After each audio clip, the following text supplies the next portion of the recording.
Mentorship has been the most important thing that has helped me build multiple successful businesses. And in today's episode of Profit Made Simple, I'm going to be sharing 8 lessons that have changed my business and my life. And the man to ask me more about those, we're going to turn the tables in today's episode, is Mr. Kevin Frazier. Welcome. Mate, thanks so much for having me. I've really been looking forward to this. So I like the idea of turning the tables on you. And the reason I want to do this is because I want to find out about your mentors, because ever since I've known you, which has been a hell of a long time now, you've always had mentors and they've always had a huge impact on you. So this is where I want to deep dive a little bit more and find out exactly the impact which each one of these mentors through your career and careers have had as an impact on you. Yeah, well, I'm going to be sharing 8 lessons. 8 lessons from 8 different mentors. Like you said, I've always had a mentor, both informally and formally. And I'm going to go right back to the beginning when you and I were colleagues. That's it. So let's start right at the beginning. And we're going to go back quite a while. You and I, neither of us were in the fitness industry. Nope. At that point. We were both in a corporate sales role together. And we both had one incredible mentor. Let's talk about him. Yeah, so this was at Classic Sportswear, a phenomenal company, and I really enjoyed my time there. And one of the big reasons was the founder, Jim Brennan. So he was an old school sales guy. Yep. He was very wise, and he was just an amazing character. And I remember very early on, within the first few weeks of me being in that role, he came up to me and he said, Dan, he said, the day that you don't want to get out of bed because you're lamenting working here is the day that you need to leave. It's the day that you need to come up into my office and you need to quit. And that really stayed with me, because what it showed is if you don't have joy, if you don't have fervor, if you don't have energy for the role you're in, then you're not going to succeed in it. Sales is a transfer of energy. We were in a sales role, and he knew that. And he knew that I had to be throwing the doona off in the morning. And it doesn't mean that every day was an easy day, but ultimately, even in the challenging days, the slow days, I needed to leap out of bed. And if I wasn't willing to do that, then I needed to have the conversation. And after 2.5 years, I did that. And that stayed with me, because I've had businesses where people are going, why are you selling the business? It's making over 6 figures in profit. You're absolutely braining it. And I'm like, well, I'm not leaping out of bed. And I don't want people to mistake this, that every day is just fun and joyful. But if you're having too many of those days, then you've got to look and you've got to go, is this the right job for me? Is this the right business for me? Because life is too short to be drained, to be stressed, to be avoidant. Yeah, I think you're exactly right there. And I remember Jim said something very, very similar to me. And one thing Jim did carry throughout the whole company was a great amount of joy. The vast majority of people, almost everyone in that company, it was a large company, loved working there, and they loved working off the back of the energy of Jim. Again, he was an old school sales guy, but he wanted everyone to really enjoy the experience of working in that company, which they 100% did. Great mentor to have as a very, very young man. From there, you moved out of that and you moved into the fitness industry. I did. Let's talk about your next mentor, probably your first mentor in the fitness industry. Yeah, this is not in an exact kind of chronological order, but the next mentor is a guy that we've had on this podcast twice, and someone that I just have the utmost respect for, and someone that I really entrust in. And I do this every single week, even today, and that is Mr. Craig Ballantyne.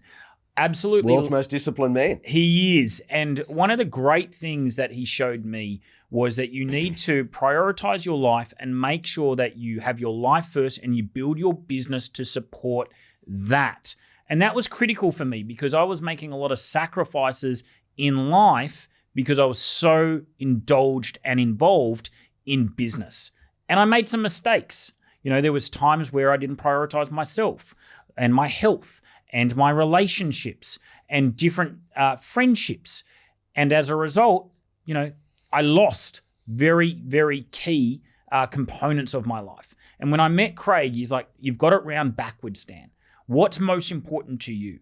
And I said, well, my health is important. My family is important. Me learning is important. He's like, great, let's put that into your week now. Let's make sure that that goes in first, the big rocks. And then I know you're ambitious. I know you're hungry from a professional front, but let's make sure that your business supports these rather than takes away. Okay, so let's just dig a little bit deeper onto that, because I mean, to me, that is all about clarity and priorities. So it sounds like, and can I assume prior to that, your priorities were more work-related as opposed to more family-related and things like that, and that's where things got a little bit muddled? Well, it's also not a little bit, yes, but also just the awareness, right? Because you are ambitious. I like to work hard, but you don't actually realize the costs of it because you're always compromising. Oh, well, I won't train because I've got to finish this. And I won't go, and take the family out because I've got to go and do this. Or I can't have holidays right now because I've got to go and do this. And so you're constantly making these little compromises and they become increasingly more frequent. And before you know it, you're down a different path than the one that you thought you were on. Interesting.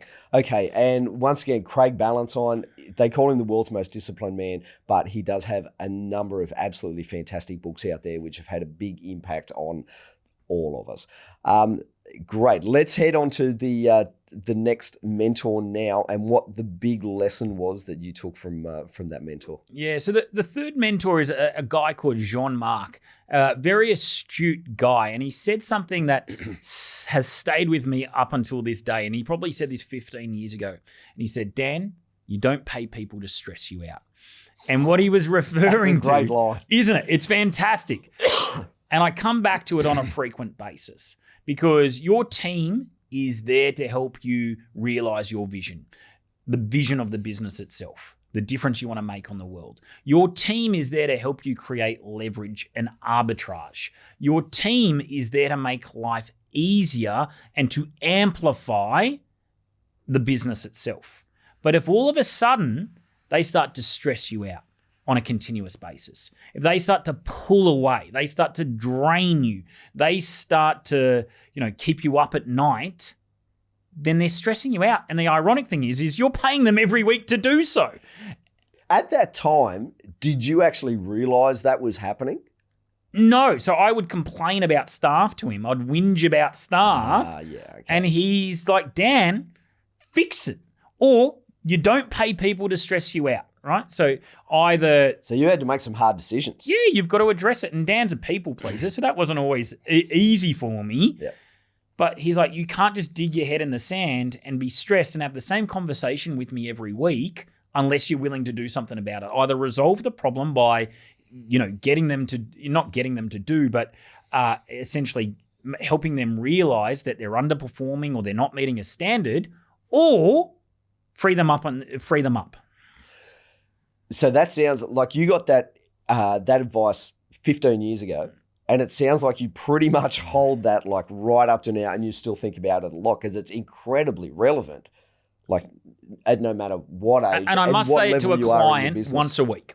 The same advice, because they come to me with the same issues. Dan, this is happening. They haven't done this. They won't do it this way. You don't pay people to stress you out. That's absolutely priceless. Whatever you paid, Jean-Marc, you've got value from that. That's extraordinary. Okay, let's move on to the next mentor. Who was it? What was the biggest takeaway from them? Oh, well, this one's a goodie, and it's Mr. Thomas Plummer, another former guest on this podcast. Great man. Yeah, the absolute OG GOAT of fitness business coaching. And he said something to me for a few years, and people who are regular listeners on this podcast would have heard me say this, and that is, we are not in the fitness industry, we're in the experience industry. And when he told me that, I was like, what the hell do you mean by that, Thomas? And he's like, TP, I call him. And he's like, what I mean is you are there to cultivate, curate, and to deliver an remarkable experience. And fitness is just kind of in the background of that, right? It's a component of it, but too many people are fixated on their mesocycles, macro cycles, the exact foot position that the lunge needs to be in. They're so focused on the minutiae of a technical perspective, and he's like, you're missing what's most important. Yeah. How did you make them feel? Yeah. Wow, that's extraordinary. That's big. And I just want to sit on that for a moment, because that could actually be almost any business in any industry. It is in service-based industries in particular. Yeah. Yeah, that's absolutely extraordinary. And that's something which I know you have passed on to each and every person that you've worked with in our coaching program, people who come to our immersions. It's one of those things which I hear you say more often than almost anything else, is that we're in the experience industry. Yeah, we are. And it's what matters most is like, how much did you care for that person? Did you make them feel important?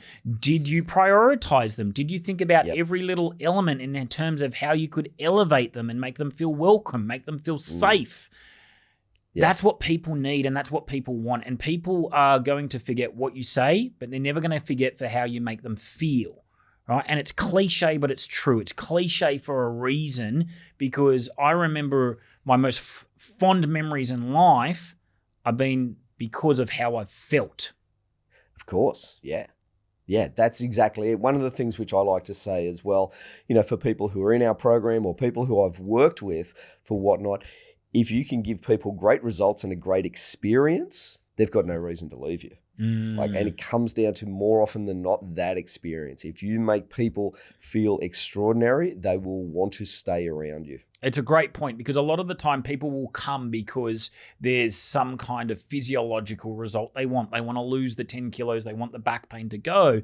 But the reason they stay is the experience and how you make them feel time and time again. They may have lost that 10 kilos 6 months ago, but they're with you 5 years later because you're the best part of their day. Yep. You raise their energy and they're better in your presence. Yep. And they want to keep coming back. That's what it comes down to.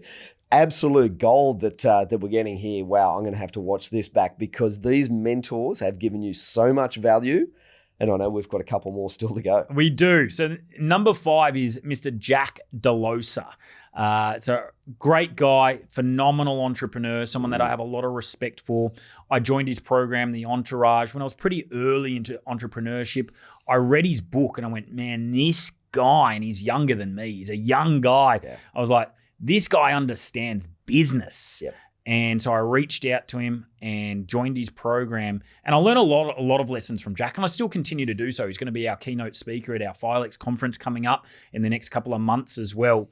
But one that has stayed with me is just the importance of vision and values. And I used to go to the Entourage workplace and sit in on their staff meetings. I just was like a fly on the wall, learning on how he created this undeniable culture. And there was 2 things. Number 1, he said, Dan, vision is your number 1 currency. It's not what you pay people. It's not the cushy offices. It's not the bonuses. It's not the fancy lunches. It's the vision. It's what you stand for and the movement and change that you are driving in this world. And people are begging to be led, and they want to be part of that. That has stayed with me. That's absolutely incredible, because I've been working with you for quite a few years now, and I've been in other companies before. Other companies have spoken about vision, mission, values, and all of the people who work in those companies, it's just all bullshit. It's words, it might be a picture on a wall, things like that. No one has ever taken it seriously until I worked in a company that you owned, where you lived it, you breathed it, you embodied it, and every other person in that business did exactly the same thing. We knew the mission, we knew the values, and as you would say, every decision which is made for that business is made based on the values. Yeah. And I've got Jack to thank for that, because similarly, everyone's done the vision and value exercise, and it's nice and it's fluffy, and then you put it in the drawer and it's forgotten about. Yeah. And what Jack had this ability to do was to bring it to life. And that's what I learned from him, and that's what I've modeled from him. I sat in one of the team meetings I would have on a Friday afternoon, and it was called the Made It Happen Circle. And there was over 40 staff in a big circle, and they would shout each other out and say, Kev made it happen because he demonstrated the value of X, Y, and Z.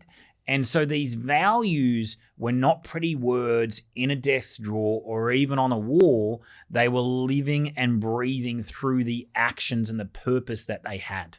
Yeah, that's so fantastic. And I know the number of companies that you've had, that has always been a big underlying aspect of the success of those companies, because every single person lives and breathes them. That's fantastic. Wow. Do we have any more? We got 3 more. We've still got 3 more. Still got 3 more. Wow. Okay, let's go. All right. So next one is Taki Moore. A lot of people out there may or may not know who Taki is, but he's a phenomenal marketer. He's a great communicator. What he's very good at is explaining complex principles and making them very simple to understand. Masterful at that. But what I learned from Taki is he said, if you want to make sales really easy, be great at marketing. If you are not good at marketing, then you're going to have to be damn good at sales. And I was like, well, I want to make sales easy. So I'm just going to get better at the marketing side of things. And so when people come, they already know, about the business itself, but more importantly, they know how you can help them. And that just means it's more of a transaction than it is a sale. And I really stepped up my marketing game as a result of Taki's mentorship. And I'm forever grateful. It does make sales easier when your marketing does the heavy lifting. It absolutely does. So right now, if you're like, man, these consults are really hard for me, it feels like I've got to convince them, it feels like hard work, I'd be reflecting on your marketing and going, well, how are we nurturing them? How are we actually building a bridge through the marketing itself? Because when you do so, it's easy. Love it. Taki Moore, master marketer. Okay, 2 more to go. Next one is another podcast guest, which is a familiar theme. A lot of my mentors actually have been on the podcast itself. And this was a great podcast with Dan Bolton in Dubai last year. So I've flown across to New Zealand, spent some time with Dan. I've flown across to Dubai and spent some time with Dan. He's a nomad. And what I loved about Dan was his reference to vibrational energy. And it's something that has really hit me hard, and something that I've taken on board is the importance of your vibrational energy. And we know it may sound a little woo-woo, may sound a little hard to describe, but it really comes from David Hawkins' maps of consciousness. And that is that every energy level has a vibration, and we know it because we feel it on the other side, where you might have that client where it just feels like they've sucked out all the energy in the room. They're that energy vampire. Yep. Similarly, you've got people that you just want to be around because the energy is really high. You're like, holy hell, I want what they're on. And it's not a caffeinated, inauthentic energy. Yeah. It comes from within. It's because they've got joy, they've got enlightenment, they've got abundance, and you've got to protect that energy. And we do have ebbs and flows on our energy, but what I'm learning from Dan is how to actually keep the higher energies for longer and the ebbs for shorter. So we don't, yes, we may be struck with some fear or some scarcity or some jealousy or some of the lower energy states, but how do we get out of that and up into a higher energetic space? How do we maximize our aura? Because energy is one of the most attractive, powerful things you can have in business. So that's actually really interesting. And I love seeing that as part of your personal and professional development. Because if I had this conversation with you 10 years ago, I tell you, you're crazy. There's no way in the world Absolutely that we not. would be talking like that. But I think you're exactly right. And everyone knows when you walk into a room, you can feel energy. Like you can absolutely feel energy, whether it be good, whether it be bad. But we were also talking off camera as well about like abundance and just having that sort of thought process. I'm just going to start thinking a little bit differently. And we listed like 3 or 4 different things which have happened just this week, which almost surprised us by opening up to like a more open, abundant kind of mindset. It was like, okay, well, I'm going to do this. Oh, it worked. Well, your business is a mirror. Yeah, this comes off this vibrational energy. Absolutely. So right now, if you're finding it really hard to get sales and you're finding that you're struggling with cash flow in your business and that there's very few leads coming in and that there's always problems, have a look at your own energy, because your business is just holding up a mirror to you. And what I've learned from Dan is how to actually it's not a false abundance by chanting affirmations in the mirror. That's not how you raise your vibrational energy. It's not putting on a cold shower. It's much more than that. It's this shift in these beliefs. And when you do so and you uphold those, great things happen. Fantastic. I absolutely love it. This has been amazing. I know we've still got one to go. Can I guess who this may be? What's the guess? I think it might be another guest who you've actually had on this podcast. And not only once, but twice. But twice. There we go. Tell us all about him. Yeah, so Mr. Martin Rooney. Yeah. And if you've been a Greatest regular listener. storyteller ever. Oh, absolutely phenomenal. And I'm really grateful for our friendship. He's a really important part of my life. And the lesson that I got from him was the importance of standards. And I'm going to share what I mean by that with a story. The very, very first time Martin came over to Australia, he took a lot of convincing, by the way. And I said, don't worry, Martin, I've got you. I'm going to be a great host. I'm going to sell out your workshops. And I did so because he was very skeptical.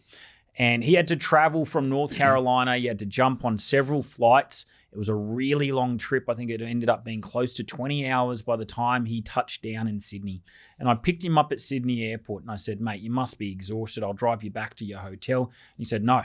He goes, I want you to drive me to the venue where we're hosting the workshop tomorrow. And I said, you must be absolutely shattered. Like, don't you want to see Sydney or at least have a rest? He goes, all of that can wait. But what is most important is that I see this venue so I know exactly how it's going to operate and run. And he went into that venue and he could see where he was going to deliver his lectures. He was looking at where people were sitting. He was looking at where he was going to be standing. Then he went into the practical zone areas and he made sure that all the equipment was there, that it was spaced out appropriately. If something wasn't there, he was organizing it. And it just said to me, wow, like the importance of these standards. This is a guy that would have been absolutely shattered. He'd done this 1,000 times before. He was spotting things that no one else would notice, yet he just had this level of professionalism that I hadn't seen before. And it inspired me because I was running workshops and there was no way I had that much attention. There was no way that I had, I was just focused on the little things like he was. That's absolutely extraordinary. And the guy does have such a high standard in everything which he delivers, which is why he's exactly in the position where he is. It's amazing. I know he's been an incredible mentor to you. I've seen a lot of things that you've changed because of every single one of your mentors. As I said, I've known you for a long time. I love watching the professional and personal development that you're on, and I know you're going to continue. And I remember you said one thing to me in regards to mentorship with your business, and you said your business was growing every single year. So you had that sort of year where you thought, you know what, I'm not going to have a mentor this year. Like, I know everything. I'm just going to implement everything which I've learned up until this point. And you said it was the only year that you had a dip in your business. Yeah, the mentorship, which I think was really extraordinary. It is vital. Like anybody out there listening, if your business isn't where it wants to be, where you want it to be right now, if your life isn't reflecting where you want it to be right now, then go and seek a mentor. Now, it doesn't have to be us. It can be anybody else. It can be one of the 8 people that I've just named. But you're going to be inspired, you're going to be challenged, you're going to be accountable by a good mentor. And I really do believe you're going through unnecessary hardship. It's going to cost you a lot more time, money, energy without good mentorship. Wise words from the great man. I've thoroughly enjoyed this, mate. Thank you so much, mate. Thank you for sharing. This has been something I've been looking forward to. Absolute pleasure. And thank you for everybody out there listening and watching. I hope you got value. I hope some of these lessons resonated with you. I look forward to sharing many more as I still have mentorship. And if you did get value from this episode, you know what to do. Give us a like, subscribe, and share it so everybody else out there can have more income, impact, and freedom from their businesses. Thank you.